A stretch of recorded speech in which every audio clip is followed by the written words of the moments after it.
Difference of opinion बच्चा पैदा हुआ, राइट फ्रॉम कहाँ पैदा होना चाहिए, कैसे होना चाहिए, उसके बाद कहाँ रहना है, हर इशू पर डिफरेंस ऑफ ओपिनियन होते हैं एक फैमिली के अंदर। फिर उसको क्या खिलाना है, कैसे बड़ा करना है, उसका सोने का टाइम क्या है, खाने का टाइम क्या है, कितना खिलाना है, हर चीज में डिफरेंस ऑफ ओपिनियन होगा ना। 2 लोग होंगे, 4 लोग होंगे घर के अंदर, तो डिफरेंस ऑफ ओपिनियन तो होगा। 4 लोग नहीं है सिस्टर, आजकल एक और नया आदमी आ गया है, इंटरनेट। हाँ, सही बात वो है। तो हर हमारे राइट। खोला बच्चे को क्या खिलाना, 1.5 साल के बच्चे इज एग बैड और योक बैड या येलो बैड या व्हाइट बैड या दोनों बैड, क्या क्या नहीं, इसमें ताकत नहीं है। और मोस्ट ऑफ द इंटरनेट में लिख देते हैं वेजिटेरियन में ये नहीं मिलता, वो नहीं मिलता है, नॉन वेज में ये मिलता है। जैसे अगर हम इंडिया में देखें, हमारे पास स्पिरिचुअल नॉलेज है, कल्चर है, हमारे कल्चर में स्पिरिचुअलिटी, विजडम हमें मिली हुई है।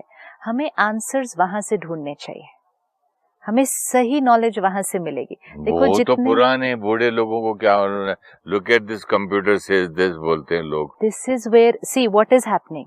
जितना हम बड़ों की एडवाइस को अगर लेंगे, बड़ों ने जो सारी चीजें की है ना, वो उस एंशिएंट विजडम के हिसाब से की है, उस एंशिएंट कल्चर, सभ्यता, आध्यात्मिकता जो हमारे पास generations to generations pass on हुई है, उसके बेसिस पर की है। आज जहां से हम इंफॉर्मेशन ले रहे हैं, it's not that we disconnect from the world, लेकिन हमें ये ध्यान रखना पड़ेगा कि साइंस क्या कह रही है और स्पिरिचुअलिटी क्या कह रही है। अगर हम बहुत ज्यादा सिर्फ साइंटिफिक बेसिस पर लेंगे चीजें, तो वो एक साइंटिफिक एस्पेक्ट से हमें बताएंगे, लेकिन स्पिरिचुअल एस्पेक्ट को अगर हम इग्नोर करते हैं तो उसमें हम अपना बहुत बड़ा नुकसान करेंगे। This will have to understand. जब हम इंटरनेट से कोई चीज सर्च करते हैं तो हम एक ग्लोबल लेवल से उसको सर्च कर रहे हैं, राइट? आप कोई भी वेबसाइट पे जाएंगे, वो किस कंट्री से वो वेबसाइट बनी, किस बैकग्राउंड के हिसाब से वो वेबसाइट बनी, किस कल्चर के हिसाब से उस पे वो नॉलेज लिखी, किन लोगों ने वो लिखी, किस बेसिस पे लिखी, कहीं ऐसा तो नहीं कि अपना प्रोडक्ट बेचने के लिए किया हो सकता है। तो ये सारी बातें भी तो देखनी है ना। आजकल प्रॉब्लम ये हो रहा है सिस्टर, जैसे हम लोग रिलेशनशिप्स की बात कर रहे हैं, बीइंग लव की बात कर रहे हैं, बीइंग लव तो ये भी होना चाहिए ना कि हमारे पेरेंट्स ने भी हमको पाला, उनके पेरेंट्स ने उनको पाला। तो इसीलिए जो बड़ों से हमें मिलती है विजडम, क्योंकि आज बहुत घरों में जब पेरेंटिंग है कि वो बच्चा पैदा हुआ, उसकी अपब्रिंगिंग का जो तरीका है, तो उसमें जो बड़े अब राय दे रहे हैं और आज के पेरेंट्स जो बहुत ज्यादा इंफॉर्मेशन चारों तरफ से उनको मिल रही है, वर्तमान समय उसमें थोड़ा सा डिफरेंस ऑफ ओपिनियन ज्यादा आ रहा है। और कई बार तो इतना उसमें ये हो जाता है कि जो पेरेंट्स कह रहे हैं इट्स नॉट राइट, वो पुरानी बातें हैं, पुरानी बातें वो वर्क नहीं करती। अब देखो हमें इंटरनेट से ये मिला, या किसी और कंट्री से जो बुक्स हम लाए पेरेंटिंग पे, उस पे हमें ये मिला। बट वी फॉरगेट कि जो हमारे पेरेंट्स के पास विजडम है, हमारे कल्चर, हमारी अपब्रिंगिंग और हमारे एनवायरनमेंट के बेसिस पे वो विजडम बनी हुई है। वो wisdom generation to generation pass on होती रहे तो हर जनरेशन के लिए उसमें बहुत फायदा है। एंड मेन चीज है, वो आपको एक राय दे रहे हैं, आपको अपने फ्रेंड्स या अपने न्यू एनवायरनमेंट से कुछ और राय मिल रही है। राय नहीं, ये फैशन भी हो जाता है। अच्छा, फलाने के पास 2 मेड्स हैं, उसकी मेड खाना खिलाती है और उसको चिकन बना के खिलाती है, मैं भी मेड से खिलवाऊंगी। मैं भी, वो सुलाती है, अच्छा उस मेड अलग अपने कमरे में सुलाती है, अपने माँ बाप के कमरे में नहीं सोना है। अच्छा, अमेरिका में ये बोलते हैं, लंदन में वो बोलते हैं। You have to follow your intuition ना। Most important is you have to understand the role of vibrations. जब हम कहते हैं कि ये ग्रैंड पेरेंट्स है, राइट, ये मेड है, जैसे आपने कहा, जो हमने किसी को एम्प्लॉय किया है बच्चे का ध्यान रखने के लिए। कई बार ऐसा होता है कि कहेंगे कि ये जो नर्स है या जो स्टाफ है जिसको एम्प्लॉय किया है, ये बड़ी ट्रेन्ड है, इसको सब कुछ बहुत परफेक्ट आता है कि बच्चे को कैसे पालना है, कैसे खिलाना, कैसे नहलाना है, कैसे सुलाना है। हो सकता है, बिल्कुल हो सकता है कि उसके पास परफेक्ट ट्रेनिंग हो एंड हर चीज वो जो करे वो परफेक्ट और परफेक्ट कर दे। और जो ग्रैंड पेरेंट्स हैं, उनको उतना परफेक्ट शायद अगर लगे भी कि उतना परफेक्ट वो नहीं आता है, लेकिन और वो जरूरत भी नहीं समझते परफेक्शन की। यस, क्योंकि एक बच्चे को पालने में या किसी भी आत्मा को नर्चर करने के लिए बाहर परफेक्शन की नहीं, अंदर से अच्छी परफेक्ट वाइब्रेशंस की जरूरत है। प्यार की बहुत बहुत बहुत प्यार मिलता है। जैसे हम अन्न को देखते हैं, अन्न कि अन्न जो एक माँ ने बनाया, भोजन जो माँ ने बनाया और भोजन जो आपने एक रेस्टोरेंट होटल से खरीदा, उसमें दोनों में क्या फर्क है? वाइब्रेशंस का ही फर्क है। जो माँ ने बनाया वो प्यार की वाइब्रेशन से बनाया, और जो एक रेस्टोरेंट से खरीदा उसके पीछे की वाइब्रेशन क्या थी? वो तो धन कमाना था ना। यहाँ एक एग्जाम्पल है मेरे पास। मैंने एक बार फैमिली में एक मेड को बच्चे को डांटते हुए कुर्सी में बांध के स्ट्रैप वैप लगा के खिलाते हुए दिखाया। वो रो रहा है, वो बोलती है जब तक तू ये खाना पूरा खत्म नहीं करे मैं नहीं खोलूंगी, और वो चिल्ला रहा है मुझे खोलो मुझे खोलो। तो मैंने पूछा भाई क्या हो रहा है आप दोनों में? नहीं खा रहे तो बाद में खा लेगा।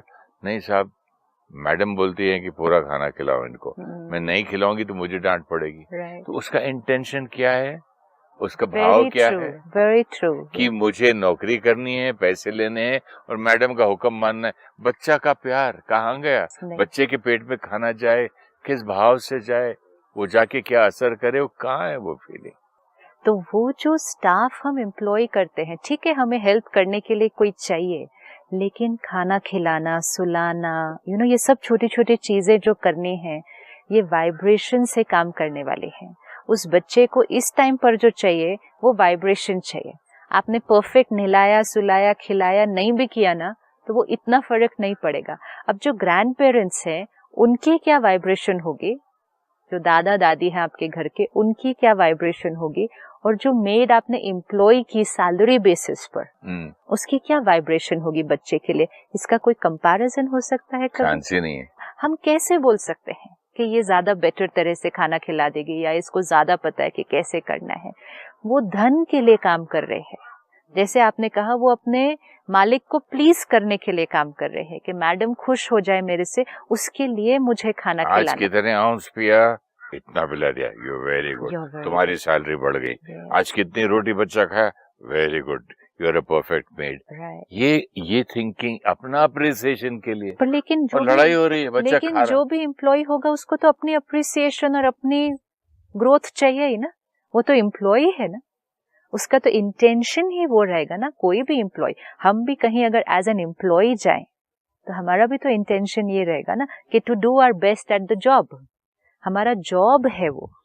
लेकिन एक ग्रैंड पेरेंट के लिए अगर वो ठीक से नहीं भी खिलाएं, कुछ ठीक से परफेक्टली नहीं भी कर पाए, उतना एक्यूरेटली नहीं कर पाए जैसे आज के समय में आपको चाहिए, लेकिन जो प्यार और मोस्ट इम्पोर्टेंट जो पावर, एक ग्रैंड पेरेंट से जो बच्चे को पावर मिलने वाली है, जो विजडम मिलने वाली है, जो वाइब्रेशन मिलने वाली है, वो तो कोई भी सब्स्टिट्यूट नहीं कर सकता है। कांटे चमचे से खिला लेगी मेड, लेकिन जो मैं हाथ से खिलाऊंगा, मुझे सपोज नहीं आता दादा दादी को, हमको काटना फूटना नहीं आता या चुबाना नहीं आता है, उसको ये सब इंग्लिश कम आती होगी, लेकिन जो प्यार मिलता है हाथ से दिया बच्चे को, और कंटिन्यूसली जब वो आपकी प्रेजेंस में है बच्चा, वो ग्रैंड पेरेंट की प्रेजेंस में वो जो बच्चा है खाना भी खिला रहे हैं और कॉन्स्टेंटली नर्चर अपनी वाइब्रेशन से भी तो कर रहे हैं।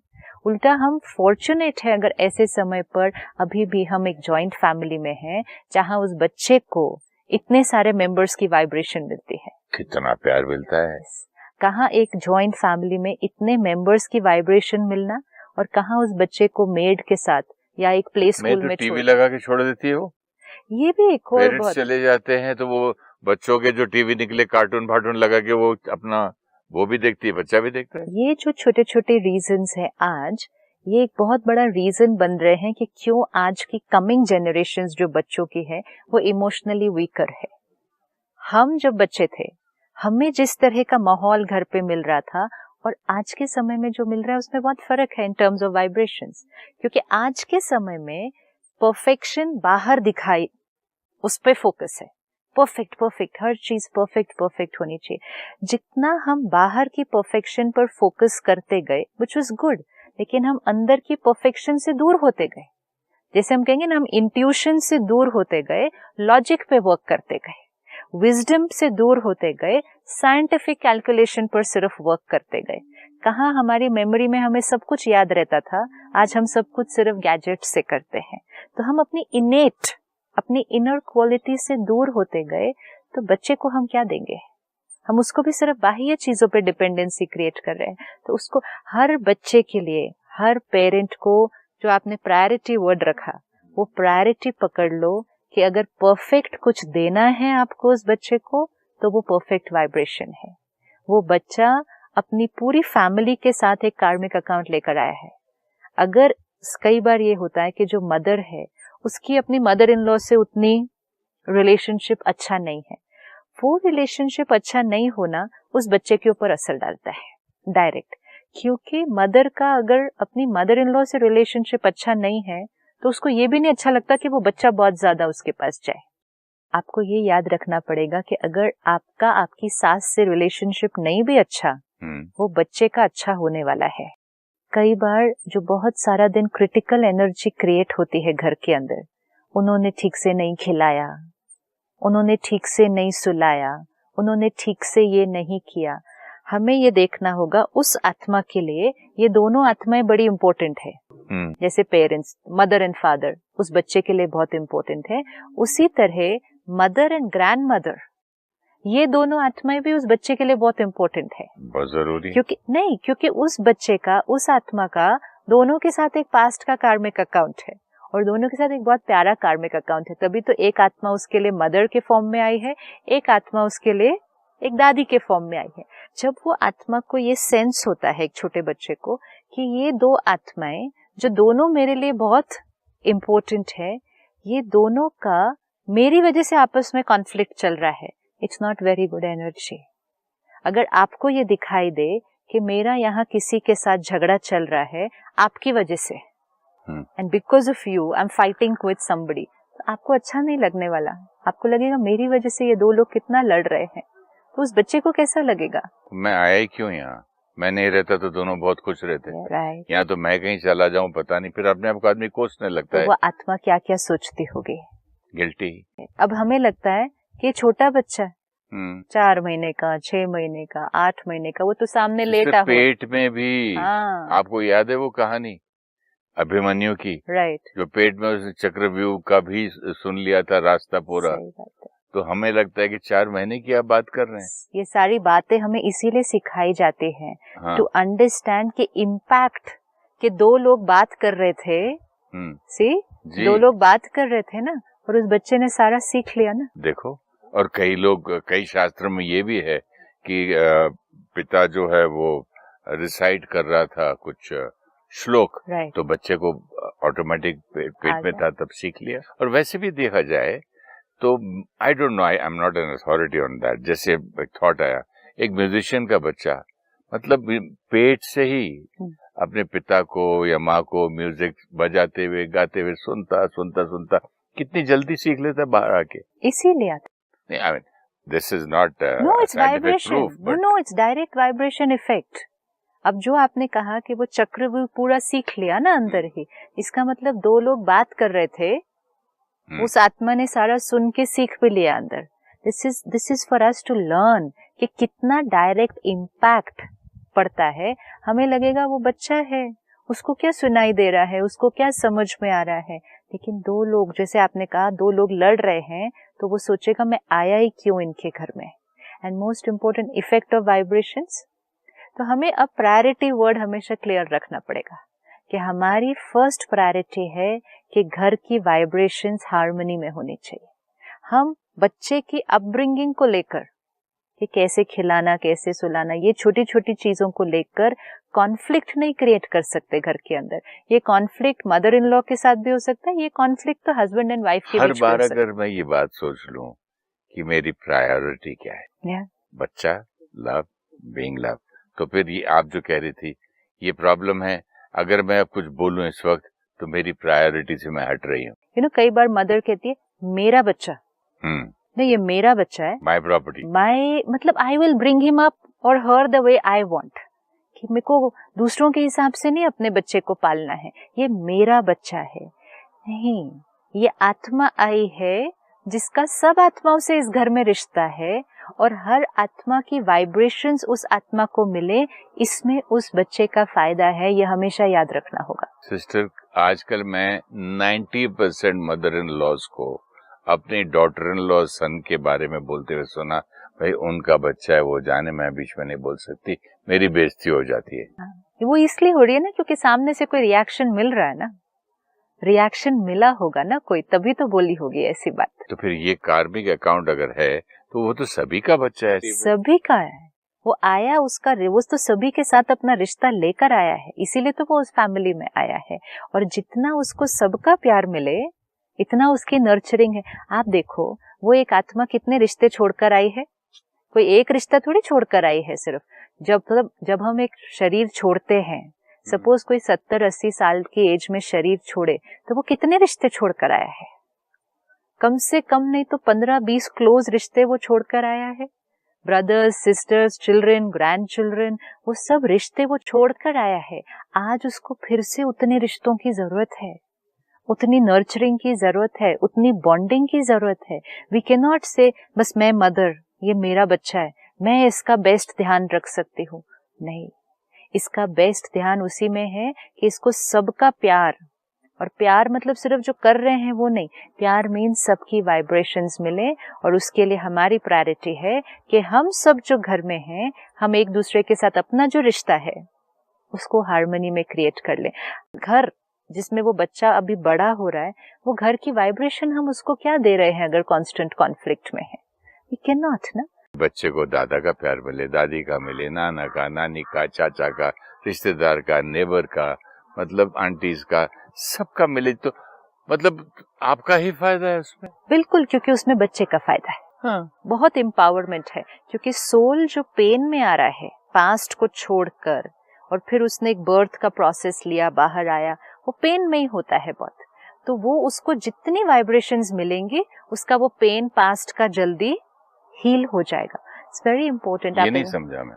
आप एक छोटे बच्चे को देखें, वो छोटा बच्चा नींद में कभी हंसता है, कभी रोता है, वो पास्ट को याद करता है। अब पास्ट में भी एक और चीज है कि वो जिस फैमिली को छोड़कर आया है, वहां भी लोग रो रहे हैं, उनकी वाइब्रेशंस उस आत्मा को मिल रही है। पेन तो देखो, जहाँ से एक आत्मा छोड़कर आई है, वहां बाकी आत्माएं तो कई बार 6 महीना, कई बार 1 साल, डिपेंडिंग किस रिश्ते में, किस एज में कोई छोड़कर आया है, तो वहां से तो कांस्टेंट पेन मिलता है इस आत्मा को। हमें ये याद नहीं रहता है कि जो आत्मा मेरे घर आई है वो खुद भी दर्द एक्सपीरियंस करके आई है, और उसको अभी बहुत दर्द मिल भी रहा है, अभी वो भूले नहीं हैं उसको। सपोज किसी के घर में एक यंग बच्चा शरीर छोड़े, तो पेरेंट्स कहाँ भूलने वाले हैं उसको? वो तो कितने साल तक दर्द में रहते हैं। वो सारा पेन, वो आत्मा हमारे घर आई है, तो वो आत्मा दर्द में है। We always have to remember this, and हमारी रिस्पॉन्सिबिलिटी है उसको इतना प्यार और पावर मिले कि उसकी हीलिंग हो जाए, उसको वो सारा कुछ जैसे इरेज होता जाए।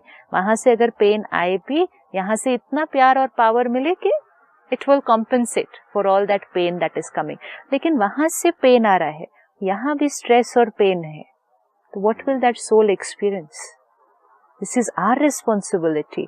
तो इसीलिए ऐसे समय पर छोटी छोटी चीजों में नहीं उलझना है, छोटी छोटी बातों पे नहीं अटकना है। कम खाया, ज्यादा खाया, सही पानी नहीं पिया, ये साफ था या नहीं था, इन चीजों से उतनी उसकी हेल्थ नहीं बनेगी जितनी प्यार और वाइब्रेशन और शक्ति से बन जाएगी। उसकी डोज देनी है सारा दिन और कांस्टेंट देनी है। ये हमारी रिस्पॉन्सिबिलिटी उस बच्चे के लिए। और जो आपने कहा कि खाना खिलाते समय टीवी ऑन कर देते हैं, खाना खिलाते समय आजकल तो फोन पकड़ा देते हैं बच्चे के हाथ में, आईपैड पकड़ा देते हैं, टीवी ऑन करते हैं, most damaging for a child. नहीं तो आंसर ये मिलता है उसका कि अगर ये नहीं करेंगे, उसका अटेंशन इधर उधर, तो खाने को फेंक देता, नहीं खाता है। जब हम बच्चे थे तो कौन सा आईपैड और आईफोन था हमारे हाथ में? तो बच्चे खाना नहीं खाते थे। आज भी बहुत लोग हैं जिनके घर में आईपैड, आईफोन, टीवी नहीं है, बच्चे खाना नहीं खाते हैं। जब भूख लगे खाएंगे, नहीं खाएंगे, नहीं लगेगी, नहीं खाएंगे। इम्पोर्टेंट है, और ये तो साइंटिफिकली रिसर्च्ड है कि एक छोटे बच्चे को जल्दी गैजेट्स का एक्सपोजर नहीं देना है। जितनी जल्दी आप उसको गैजेट, टेक्नोलॉजी, इसका एक्सपोजर देंगे, आप उसको उसकी इनेट से ऑलरेडी दूर करते जा रहे हैं। आज हमें गैजेट्स और टेक्नोलॉजी मिले हैं इस एज में जाके, तो भी हमें पता है कि वो हमें अपनी इंट्यूटिव और नेचुरल कैपेसिटी से दूर लेकर गए हैं। अभी तो उनकी तो डेवलप ही नहीं हुई है, वो डेवलप हो रही है। ऐसे समय पर वो सारी टेक्नोलॉजी और गैजेट्स हाथ में पकड़ा देना, आईपैड पे गेम्स खेलते हैं, this is not at this. और मेड बीच बीच में एक चीज मुंह में खाना खिलाती है। संस्कार बन रहा है, आदत बन रही है। इस छोटी एज में शुरू कर दिया तो काफी सालों तक फिर ऐसे ही खाना खिलाएंगे। जवाब ये मिलता है फिर खाना ही नहीं खाता बच्चा। फिर बोलते हर बार खाना खिलाने के टाइम ये म्यूजिक इतनी लाउड और टीवी पे कार्टून क्यों, तो फिर खाना नहीं खाता, बच्चे को डिस्ट्रैक्ट करना पड़ता है। इस तरह के आंसर्स मिलते तो बड़े भी हट जाते हैं पीछे। आज हमें बड़े होकर भी ये पता है कि हमें खाना खाते समय टीवी नहीं देखना चाहिए। अन्न, मन, तन, 3 एनर्जीज का कनेक्शन है। हम क्या वॉच कर रहे हैं, क्या इनटेक जा रही है साथ में, और अन्न हमारे अंदर जा रहा है। अभी ये हमारे अंदर पेशेंस नहीं है खाना खिलाने की, हमारे अंदर वो धैर्यता नहीं है कि हम आधा घंटा बैठ के धीरे धीरे खिलाएं या पीछे पीछे भाग के धीरे, तो हम फटाफट उसको टीवी के सामने बिठा देते हैं। नहीं भी खाए तो भूख लगेगी तो खुद खा लेता है बाद में। डिस्ट्रैक्ट करके खाना खिलाना, टेक्नोलॉजी को एक्सपोजर देके उसको खाना खिलाना, this is not going to do good, this will do harm. Screens का एक्सपोजर देना, वो जो रेज उस टेक्नोलॉजी से आ रही है उसका एक्सपोजर देना, एंड मोस्ट इम्पोर्टेंट उसको मन बुद्धि को गैजेट्स के साथ जोड़ देना। अभी जब वो 1 साल का 2 साल का है, this is not the time. In fact ऐसे समय पे तो अपने भी गैजेट सारे दूर रखने चाहिए कि बच्चे के हाथ में ही नहीं आनी चाहिए वो कोई भी चीज, खाना खाते समय भी नहीं और अदरवाइज भी नहीं। जितना लेट हम उसको टेक्नोलॉजी का एक्सपोजर देंगे, it's better for his own intuition, अपनी डेवलपमेंट। उसको इन सब चीजों से दूर रखना है। हमें लगता है ये नेचुरल है, एंड वी फील नाइस कि बच्चे को फोन यूज करना आता है, हमारे बच्चे को आईपैड यूज करना आता है। It's nothing to be proud of. No, नहीं। उस बच्चे की इनोसेंस, आज देखो बच्चे अपनी इनोसेंस और प्योरिटी जल्दी एज पर खो रहे हैं। क्यों? क्योंकि वो जल्दी इन चीजों से कनेक्ट होते जा रहे हैं। एक बच्चे की इनोसेंस, प्योरिटी को डेवलप होने दें, धीरे उन चीजों से जुड़े। फिजिकल एक्टिविटी बच्चे छोड़ देते हैं जब वो गेम्स इस वाले खेलने लगते हैं तो। एवरीथिंग। हाँ, फील्ड में जाके खेलो, फुटबॉल खेलो, क्रिकेट खेलो, टेनिस खेलो।